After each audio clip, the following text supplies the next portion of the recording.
Yeah. It's so disgusting. He offered you his wife.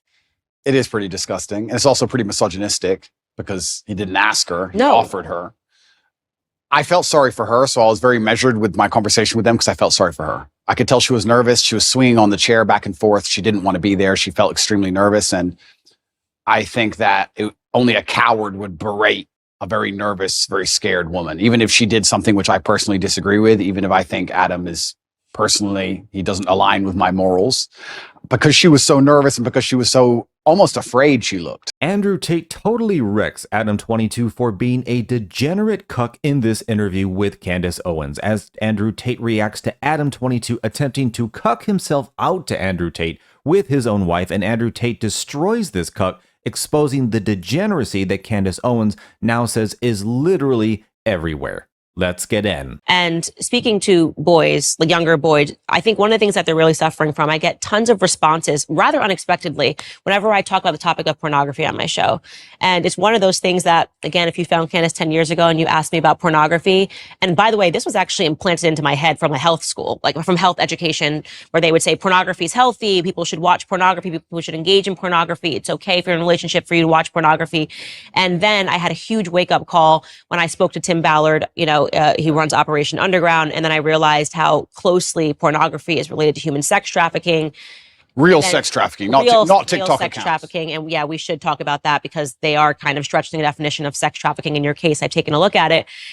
And what's remarkable to me is the amount of young men, and I would say from the ages of 18 to 35 that write in and say how much they're struggling with porn, how much they're struggling with pornography addiction, how they feel that no person is talking about the ills of pornography.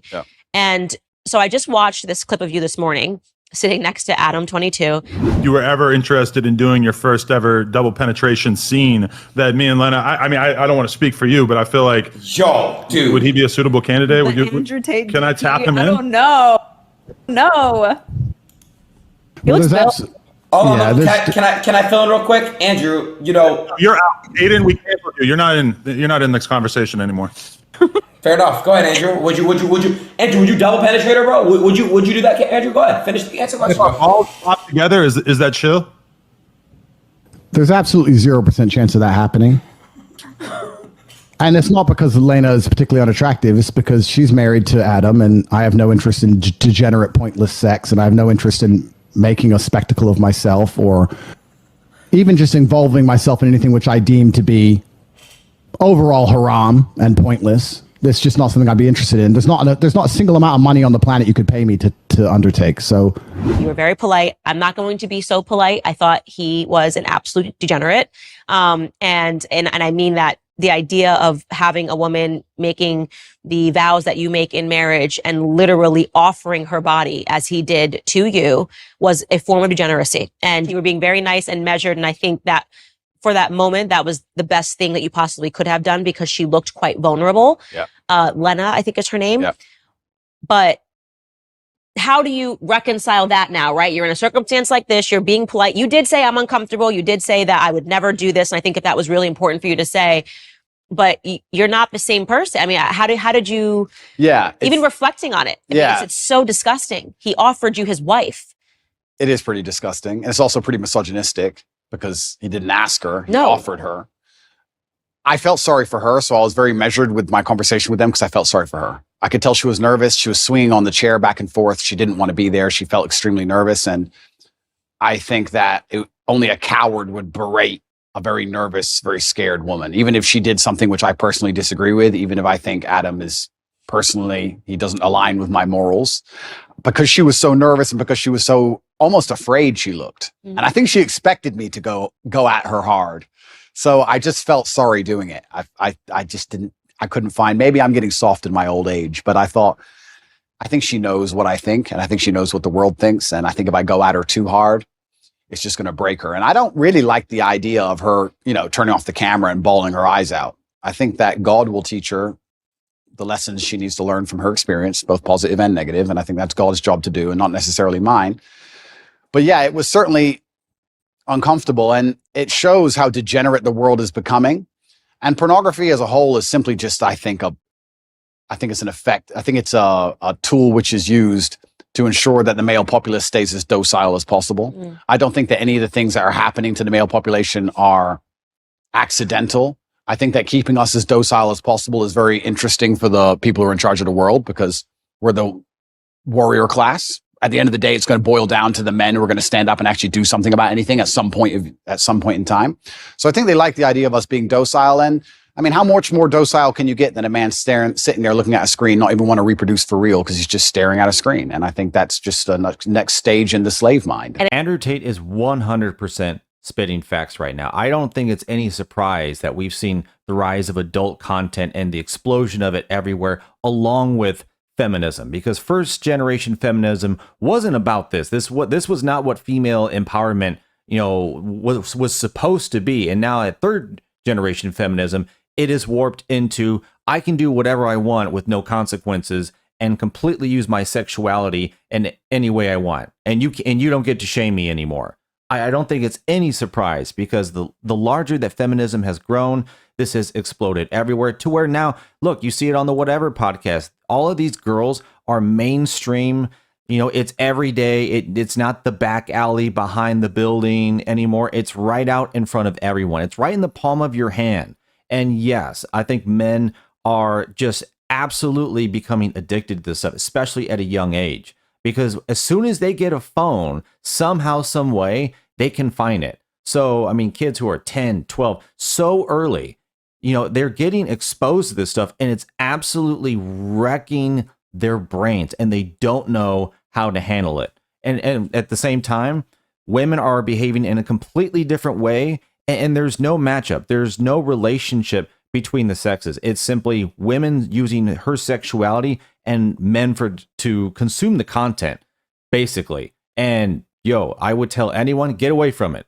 Get away from all this stuff on Instagram, the online. It's all a distraction. All of it. It's all noise. It's distractions. It's meant to pull your eyes away from the real problems of society. So yeah, Andrew Tate, 100% spot on. No accident this is going on. And guys, you got to be stronger, because it's only going to protect yourself in the long run, while at the same time not feeding into the narcissism of these insane feminist women. But hit that like button and notification bell. It helps the video. I appreciate it. And let's get back in. It's everywhere now. Whereas, and this is something that my husband says, he doesn't have any social media because he's like, Instagram is pornography. I open my Instagram and I've got Emily Ratajkowski's butt cheeks. Yeah. And I'm not a man, so I don't have that same biological reaction to seeing it. But I can only imagine how difficult it is for a man when you open an app and you've got Kim Kardashian offering her body to Emily Ratajkowski.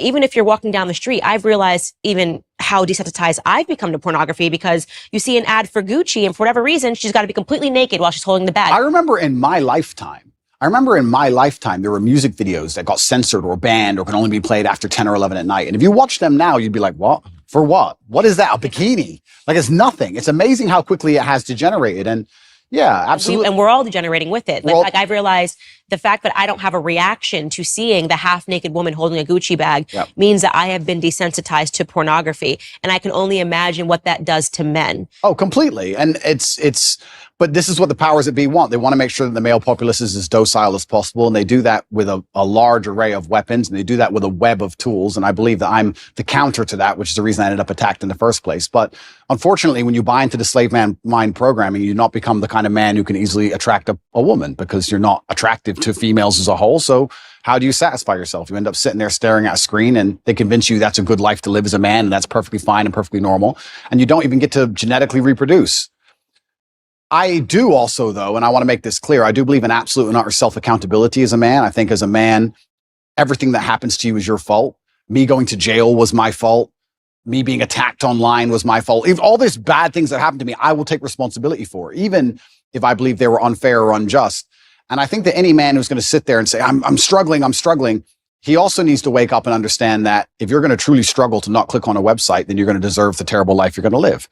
And the devil or the matrix or whoever you want to call them are going to fill your life with temptations. They're going to fill your life with easy way outs that they're going to want you to take, because the good road is usually the hardest road.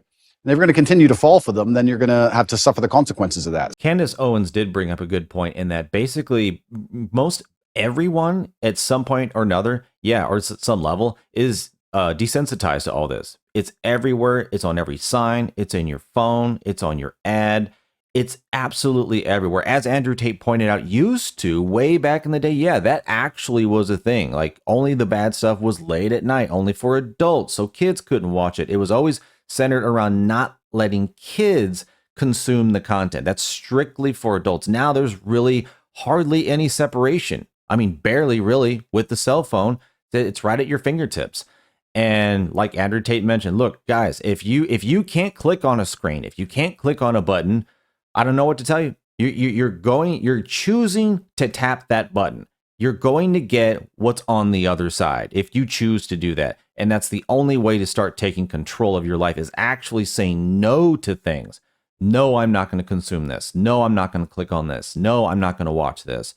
You know, whatever it is, get the junk that's not actually helping your life, benefiting you in any way, and just get rid of it. Get rid of it. Throw it to the wayside. Only focus on the stuff that's actually benefiting you in some sort of real way. Because if it's not aligning with your goals or who you're trying to be, it's just a waste of time in the long run. But thanks for watching. Let me know down below what you thought about what Andrew Tate had to say destroying this cuck degenerate, ADAM22. Thanks again, like and subscribe, and I will see you on the next one.